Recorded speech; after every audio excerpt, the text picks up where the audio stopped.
Most welcome my dear students in the class 12th of English. Today we are going to study the lesson of prose. The name of the lesson is The Heritage of India by A.L. Basham. I am Rashmi, lecturer AD Government Girls Inter College Gorakhpur, and today we are going to discuss this word heritage.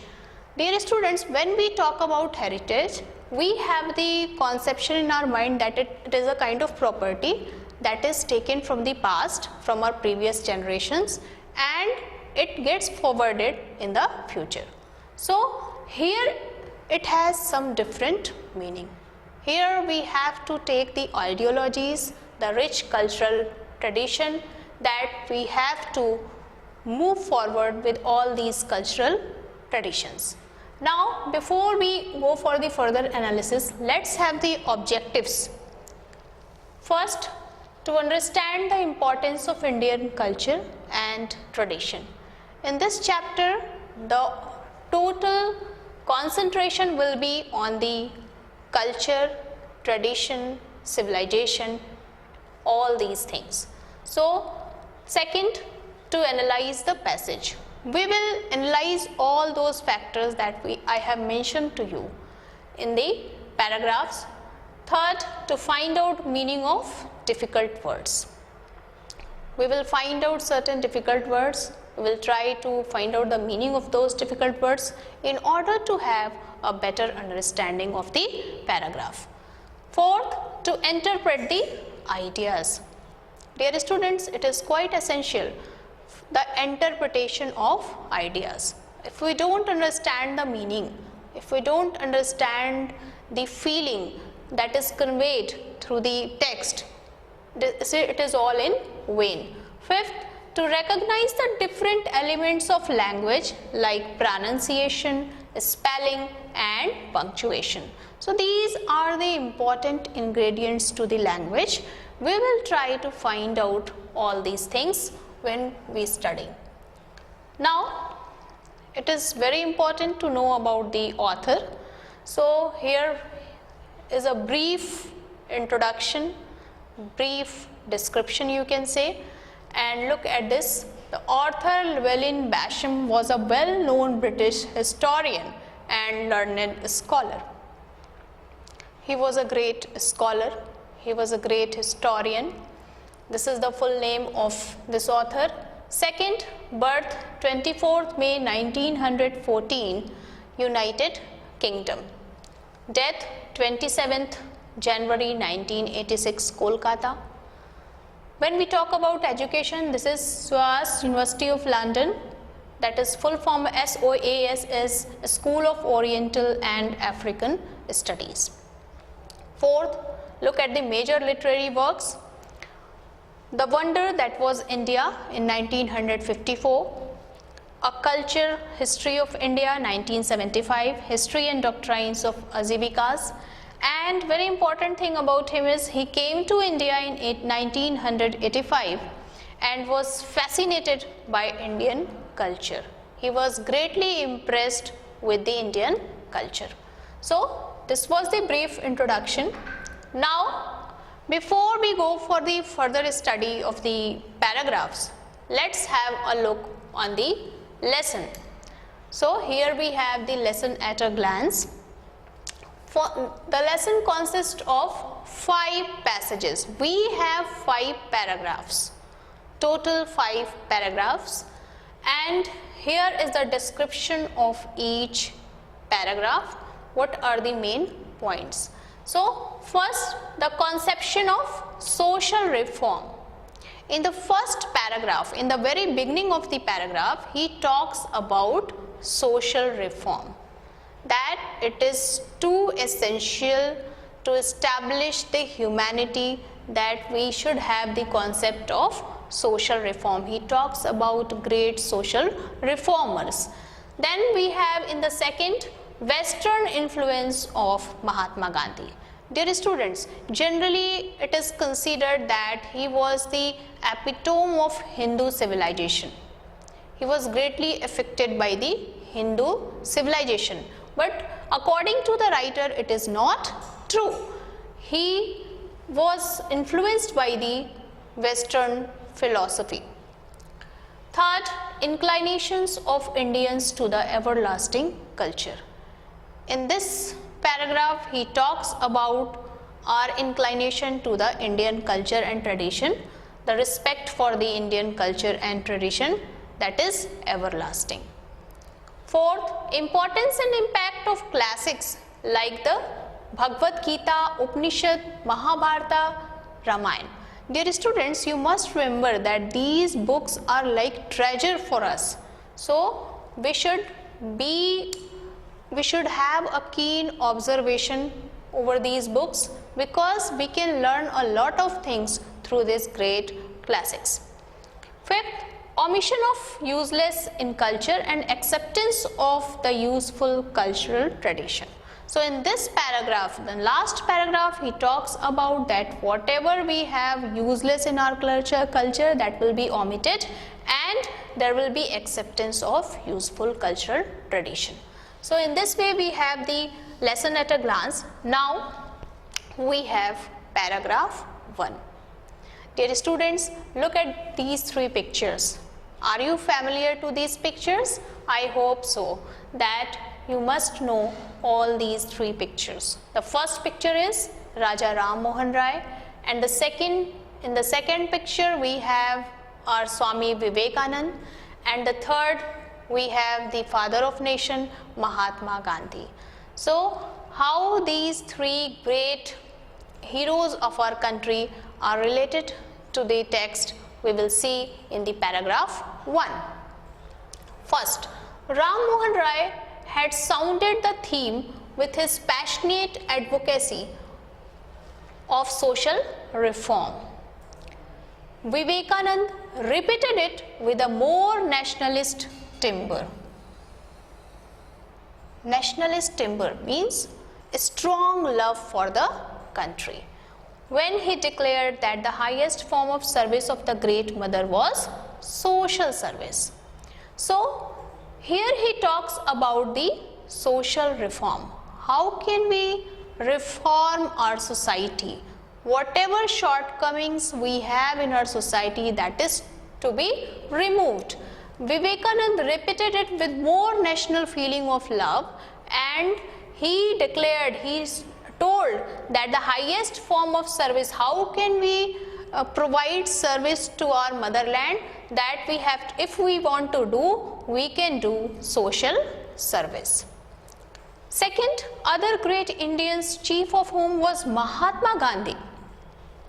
He developed the theme of social service as the religious duty. So pay attention to the word religious duty. So we should take the act of social reform as a religious duty, and the same respect should be given to that. And the development continues under Gandhiji's successors. And after Gandhiji, many people came who followed his ideology, and they also told that the religious duty is social service. इस paragraph में राम मोहन राय ने social reform यानी समाज सुधार की बात को कहा। विवेकानंद ने और भी तीव्रता के साथ इस बात को दोहराया और कहा कि अगर हम सबसे अच्छी सेवा करना चाहते हैं अपने मातृभूमि की, तो हम समाज सेवा कर सकते हैं। और बहुत सारे ऐसे महान समाज सुधारक हुए जिनमें महात्मा गांधी का नाम लिया जा सकता है। उन्होंने कहा कि जो सोशल सर्विस है, समाज सुधार का कार्य है, वो एक तरह का हमारा धार्मिक कर्तव्य है। सेम रिस्पेक्ट, उसी तरह का आदर उसे भी देना चाहिए। क्यों? और इस डेवलपमेंट को गांधी जी के बाद आने वाले लोगों ने भी जारी रखा। Now we move towards the next points, and that is in paragraph 2. Here we have Mahatma Gandhi was looked on by many, both Indian and European, as the epitome. We have the symbol, epitome of Hindu tradition, but this is a false judgment, for he was much influenced by Western ideas. I have discussed it to you that we have the conception in our mind that Mahatma Gandhi ji was the epitome, he was the symbol of Hindu civilization, but it is not true to some extent, because here it has been said that it is a false judgment, because he was influenced by the Western ideas too. When we talk about European liberalism, when we talk about the feminism, so he took all these ideas from the Western. So those ideas were Western. So in this way we can say he took a lot of things from the West too. Second, his faith in non-violence was, as we have seen, by no means typical of Hinduism. His predecessors in revolt, his predecessors means before Gandhi ji, in revolt, they were against the able Maratha Brahmin B.G. Tilak, that is Bal Gangadhar Tilak, and Gandhiji's impatient lieutenant Subhash Chandra Bose. He was of quite rebellious nature, and Bose were far more orthodox in this respect. So when we talk about his predecessors before Gandhiji, so many people came, they were quite orthodox, they were conservative, you can say they were conservative. Third, his championing of women's right is also the result of Western influence. He talked about the women's right. Whatever going on wrong with the women, he came forward and he tried his best to uplift the condition of the women. So in this way, he talked about so many things. Now we move towards the next point in the paragraph 2 that we have. In his social context, he was always rather an innovator than a conservative. He was innovator. So he was not a conservative, he was not a person to follow the ideas which are illogical. So he always used his reason and he always tried to create something new. Fifth, Gandhi and his followers of the Indian National Congress have given new orientation. New orientation means new direction. We can say new direction and new life to Hindu culture after centuries of stagnation. Stagnation means inactivity, the state of inactivity, no progress. So in this way we have Gandhiji, and when we talk about his successors, what did they do of Indian National Congress? They gave a new direction and new life, new ideas to the Hindu culture after centuries of stagnation that was quite closed before him. In this way we have in paragraph 2, Mahatma Gandhi को बहुत सारे भारतीयों ने और बहुत सारे यूरोपीय लोगों ने उनको हिंदू सभ्यता की प्रतिकृति माना, का चिन्ह माना, और उन्होंने कहा कि ये कहना गलत होगा कि वो पाश्चात्य विचारों से प्रभावित नहीं थे. His faith in non-violence, उनका अहिंसा में विश्वास, जैसा कि हम लोगों ने देखा है, वो हिंदुत्व का प्रतीक नहीं कहा जा सकता. उनके पूर्ववर्ती कई सारे ऐसे लोग थे जैसे मराठा ब्राह्मण बाल गंगाधर तिलक और गांधी जी के सुभाष चंद्र बोस, जो कि बहुत ही व्यग्र लेफ्टिनेंट थे, वो लोग कहीं ज़्यादा रूढ़िवादी थे इस मामले में. तीसरी बात, उन्होंने औरतों के अधिकारों को सामने लाने की बात की जो कि पाश्चात्य विचारधारा से प्रभावित था. और सामाजिक संदर्भ में अगर बात करें तो वो नूतन नवाचारों को लाने के लिए हमेशा प्रेरित करते थे, जबकि वो रूढ़िवादी नहीं थे. गांधी जी और उनके बाद आने वाले कई इंडियन नेशनल कांग्रेस के जो अनुयायी थे, उन्होंने समाज को, हिंदू सभ्यता को, हिंदू संस्कृति को एक नई दिशा देने की कोशिश की जो कि बरसों से बंद पड़ी थी, कोई निष्क्रिय पड़ी थी. Now in this way we will move towards the paragraph 3rd. Today there are few Indians, whatever their creed, who do not look back with pride on their ancient culture, and there are few intelligent Indians who are willing to sacrifice some of its effete elements so that there will be effete elements, not effective, that is weak elements, so that India may develop and progress. So in this way we have Indians about their creed, their particular belief, religious belief, who do, here it means religious belief, who do not look back with pride. Some of them, they don't feel pride regarding their Indian culture and tradition. So here he says that there are a group of few intelligent people who are willing to sacrifice some of its effete elements, that are useless elements from their culture, and in this way they want their country to make progress. Second, already after 7 years of independence, the extremes of national self-denigration. Self-denigration means self-condemnation. You can say in a easy language, self-criticism.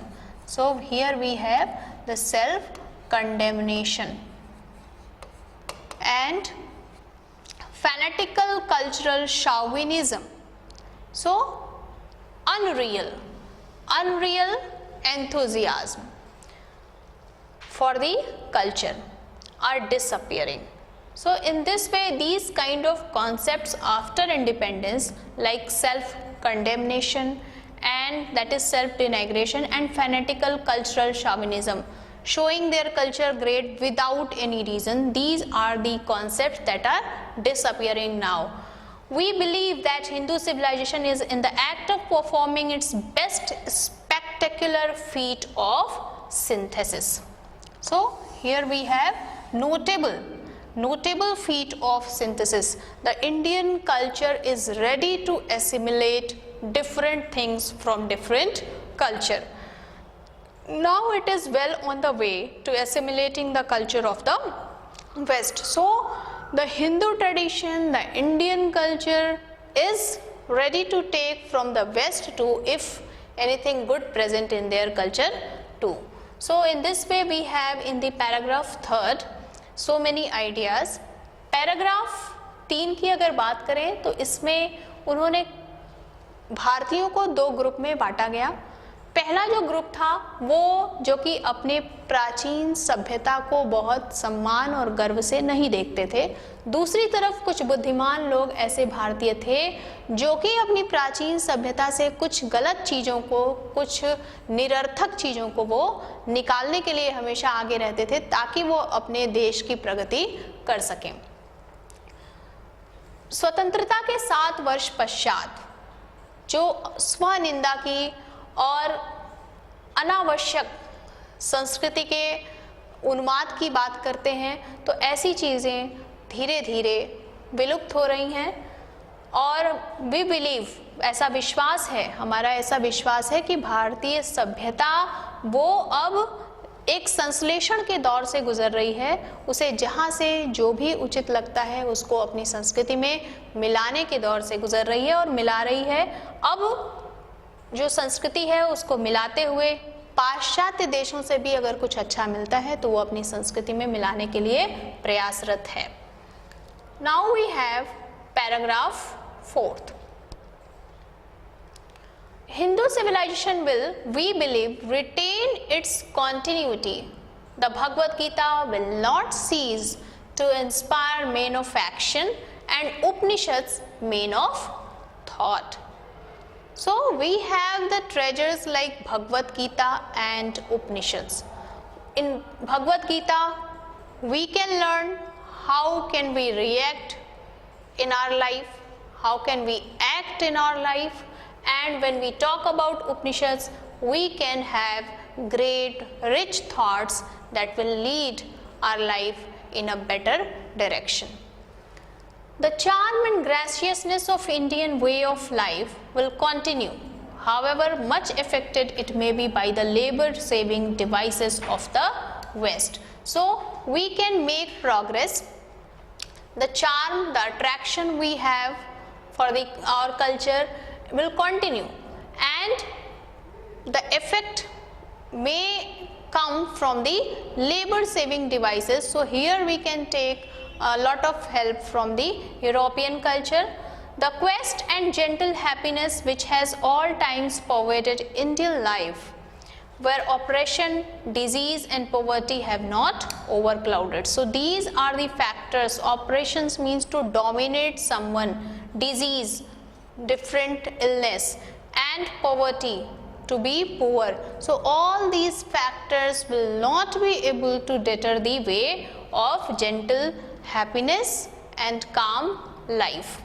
Now we have in paragraph 4th, भारतीय सभ्यता अपनी निरंतरता को जारी रखेगी, क्योंकि हमारे पास भगवत गीता जो कि हमेशा हमारी कर्म को प्रेरित करने के लिए आगे आएगा, और उपनिषद जो कि हमारी सोच का विकास करने में हमारी मदद करेगा।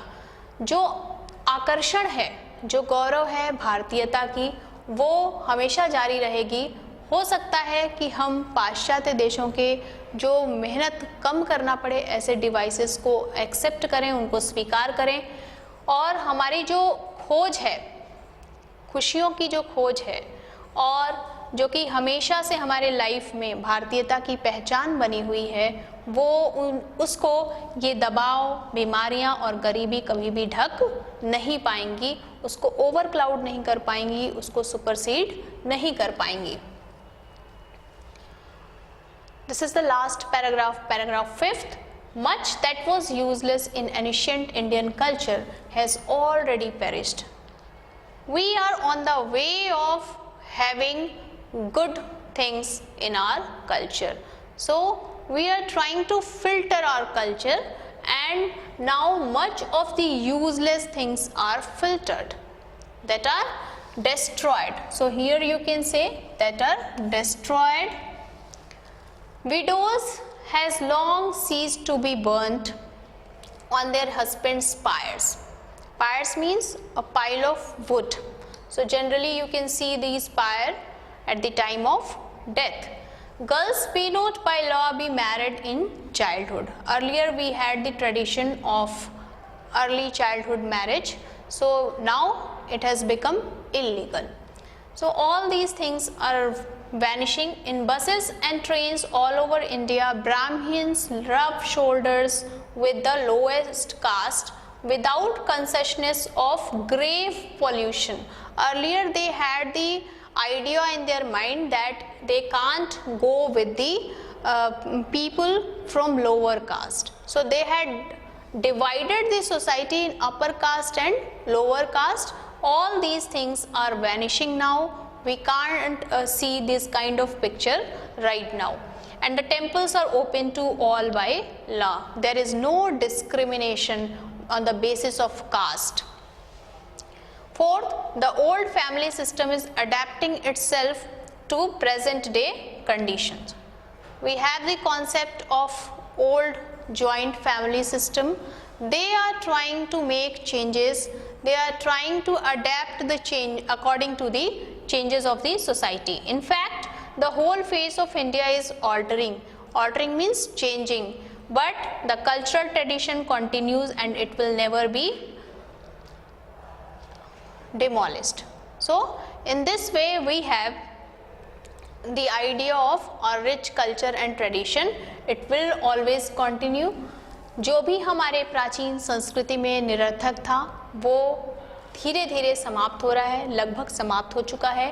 पहले जो विधवा को सती प्रथा की जो बहुत ही बुरी प्रथा थी वो, या बच्चियों की बहुत कम उम्र में शादी करने की प्रथा थी, वो सारी चीज़ें समाप्त हो रही हैं। अब बस और ट्रेन्स में जो ब्राह्मण है वो दूसरे जाति के जो निम्न तबका है, निम्न जाति है, उनके लोगों के साथ बिना किसी ग्रेव पॉल्यूशन के, बिना किसी ऐसे गंभीर प्रदूषण की भावना से प्रेरित होकर के वो अब नहीं यात्रा करते हैं। उनके अंदर दिमाग में ये जाति प्रथा समाप्त हो रही है और मंदिर जो है वो कानूनन सभी के लिए खुले हैं।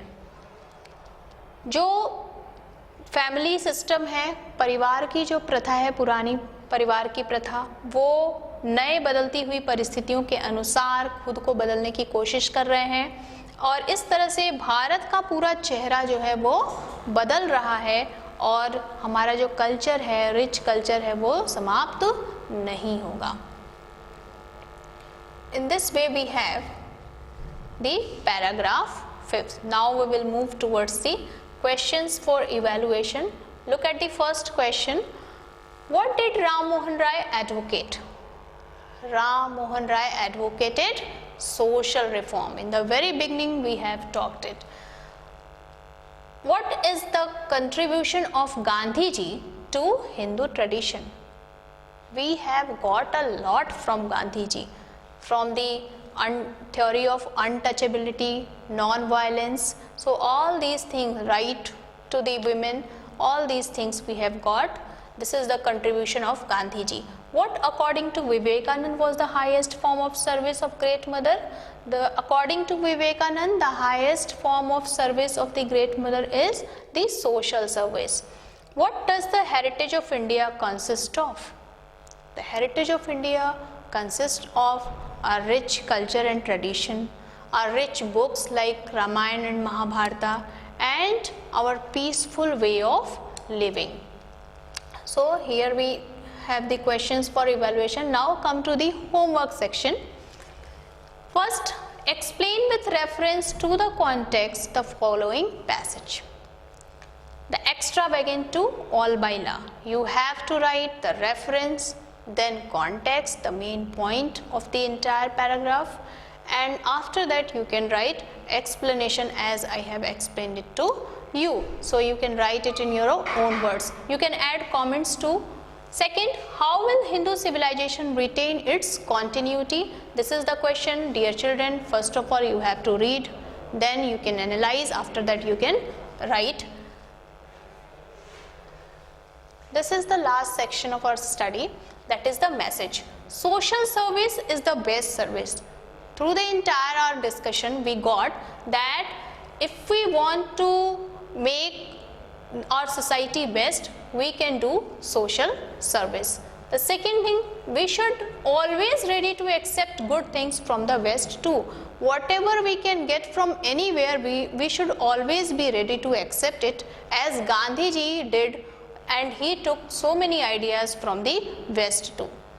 Third, we should always try to reform the society. Whatever shortcomings we find, we should try to reform it at our level. Fourth, we can learn a lot from our great classics. We have great books from our classics. We can learn a lot. Dear children, that's all for today. I hope you must have grasped the idea. You must have enjoyed the lesson. And keep on learning. Be happy. Thank you very much.